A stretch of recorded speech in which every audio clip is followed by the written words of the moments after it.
শুভশ্রী থেকে দর্শনা, রাইমা থেকে সায়নী, অপরাজিতা আড্ড থেকে ঋতুপর্ণা। মায়ের বিদায় বেলায় সিঁদুর খেলায় মাতলেন অনেকেই। উৎসবের বছর পার, অপেক্ষা আবার একটা বছরের। তাই পুজোর কটা দিন চুটিয়ে আনন্দ করে মায়ের বিদায় বেলায় মন ভারী হলো সকলের। মাকে বরণ করে তাই সিঁদুর খেলায় মাতলেন টলিপাড়ার অভিনেত্রীরা। মদিয়ালি ক্লাবের পুজোয় গা ভর্তি গহনা পরে মা দুর্গাকে বরণ করে নিলেন অভিনেত্রী অপরাজিতা আড্ড। সে সঙ্গে ভাগ করে নিলেন নিজের অনুভূতিও। পাশাপাশি দেখা গেল নিজের বাড়ি মল্লিক বাড়িতে সিঁদুর খেলায় মেতে উঠলেন অভিনেত্রী কোয়েল মল্লিক। দুই ছেলে মেয়ে স্বামী নিসপাল সিং রানে, এমনকি রঞ্জিত মল্লিক, সকলেই নেচে উঠলেন ঢাকের তালে।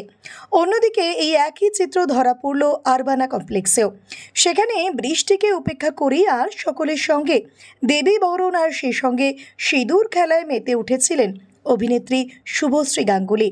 পাশে ছিলেন তার স্বামী রাজ চক্রবর্তী।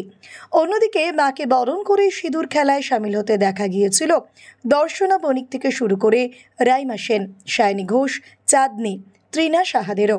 কৈলাসে ফেরার পথে মাকে চোখের জলে বিদায় জানালেন সকলেই। ভিডিওটি ভালো লেগে থাকলে অবশ্যই লাইক, শেয়ার, সাবস্ক্রাইব করবেন আর কমেন্টে অবশ্যই জানাবেন আপনি কোথা থেকে দেখছেন।